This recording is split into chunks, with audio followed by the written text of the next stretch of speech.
చార్ధామ్ యాత్ర మనందరికీ తెలుసు భక్తుల తాకిడి ఎలా ఉంటుందో ప్రతిసారి. అయితే ప్రతిసారి వేరు, ఈసారి వేరు. ఎందుకో తెలుసా? మీరు షాక్ అవుతారు. చార్ధామ్ యాత్రకు భక్తుల తాకిడి ఈసారి ఏ రేంజ్లో ఉందో తెలిస్తే అది చూస్తే. ఎందుకంటే ఆ యాత్ర మార్గంలో ఉన్న కొండలన్నీ జనంతో కిటకిటలాడిపోతున్నాయి. ఎప్పుడు జనాలు ఉంటారు, కానీ ఈసారి ఎక్కువ ఉన్నారు. అసలే వేసవి సెలవులు కావడం, ఆపై లాంగ్ వీకెండ్ కూడా రావడంతో భక్తులు, పర్యాటకులు చార్ధామ్ యాత్రకు క్యూ కట్టారు. ముఖ్యంగా మనం ఇప్పుడు చూస్తున్నాం ఆ విజువల్స్లో క్లియర్గా మీరు ఎంత జనాలు, ఎంత వెహికల్స్ ఉన్నాయో చూడండి. జోషిమఠ్ ప్రాంతంలో ఎక్కడ చూసినా వాహనాల క్యూ లైన్లే మనకు కనిపిస్తున్నాయి. నిన్న నుంచి ఇదే సీన్ మనకు కనిపిస్తోంది. వేల సంఖ్యలో వాహనాలు రోడ్డుపై నిలిచిపోయాయి. విష్ణుప్రయాగ్ నుంచి జోషిమఠ్కు వెళ్ళే కారు మార్గం మనం రైట్ సైడ్ బాక్స్లో చూస్తున్నాం. ఏ రేంజ్లో అక్కడ వెహికల్స్ ఆగిపోతున్నాయో చూడండి ఒకసారి. ఇక యాత్రికుల అవస్థలు వర్ణనాతీతం. చార్ధామ్ యాత్రికులకు ట్రాఫిక్ కష్టాలు కొనసాగుతున్నాయి. ఉత్తరాఖండ్లోని ప్రముఖ పుణ్యక్షేత్రం బద్రీనాథ్కు వెళ్లే మార్గంలోని జోషిమఠ్ ప్రాంతంలో వాహనాల రద్దీ కొనసాగుతోంది. చార్ధామ్ యాత్ర కాలిబాటలో మనం చూస్తున్నాం. అక్కడైతే ఎంతమంది ఉన్నారో ఒకసారి విజువల్ చూస్తే మనకే భయం వేస్తుంది. అండ్ రైట్ సైడ్ చూస్తే వెహికల్స్ ట్రాఫిక్ జామ్ ఎంత దారుణంగా ఉంది చూడండి. విష్ణుప్రయాగ్ టు అండ్ జోషిమఠ్ మార్గం ఇలా ఉంది అక్కడ పరిస్థితి. ఎప్పుడు చార్ధామ్ యాత్రకు చాలామంది జనాలు వెళ్తారు, కానీ ఈ సీన్లు మాత్రం మనకు కనిపించవు. విష్ణుప్రయాగ్ నుంచి 30 కిలోమీటర్ల మేర వాహనాలు నిలిచిపోయాయి. ఒకటి కాదు, రెండు కాదు.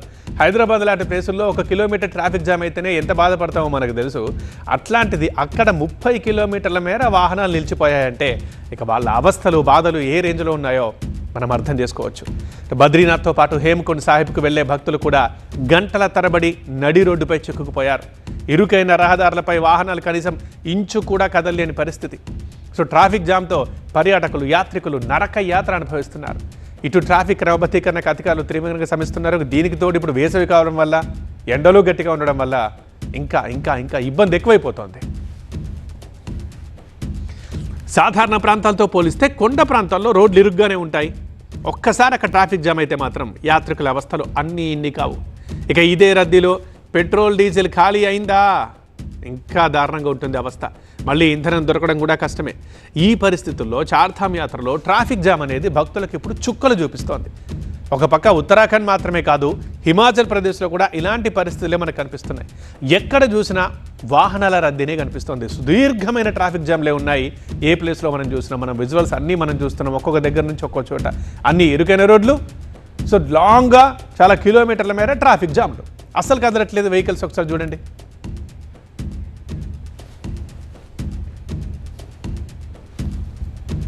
అటు ఒక్కసారి చార్ధామ్ యాత్రకు సంబంధించి ఎక్కడి నుంచి ఎక్కడి దాకా ట్రాఫిక్ జామ్ అయిందో మీకు డీటెయిల్డ్గా ఈ వాల్ మ్యాప్ ద్వారా ఒకసారి మీకు ఎక్స్ప్లెయిన్ చేస్తాను. నేటి ఈ మ్యాప్లో మనం చార్ధామ్ చూస్తున్నాం.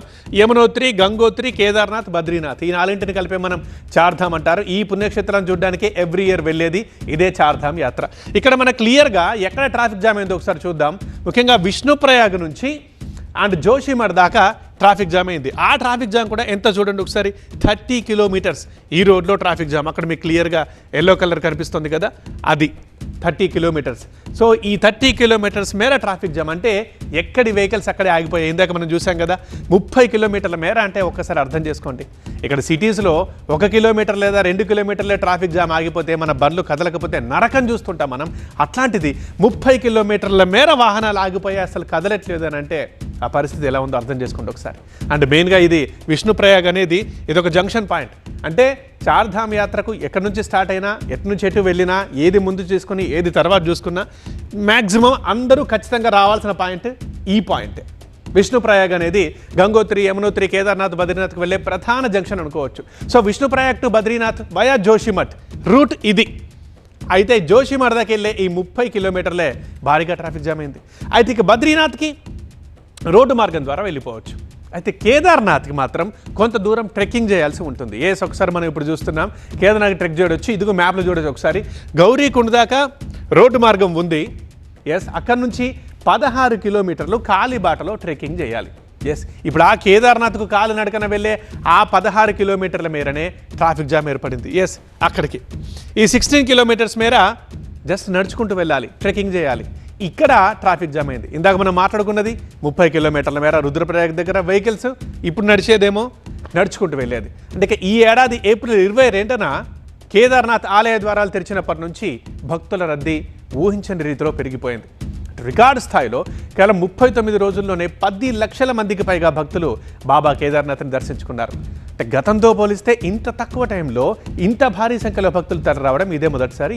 ఇప్పుడు మనం చూస్తున్నాం, ఇది ఇంతకుముందు మనం చెప్పిన కాలిబాట 16 కిలోమీటర్ల మేర సంబంధించిన ఒకసారి చూడండి జనాలు ఎట్లా ఉన్నారో. సన్నని రోడ్లు, ఇరుకైన రోడ్లు, ఎంత టైట్గా ఉన్నారో చూస్తే నిజంగా మనకు భయం వేస్తుంది కదా. అమ్మో ఇందులో ఎట్లా వెళ్తారు, అసలు ఈ యాత్రకు మనం వెళ్తామా లేదా అని భయం వేస్తుంది కదా. బట్ అదే యాత్రలో అదే దారిలో అంతమంది ఇరుగ్గాక నిల్చుంటూ అక్కడికి వెళ్తున్నారు 16 కిలోమీటర్ల మేర.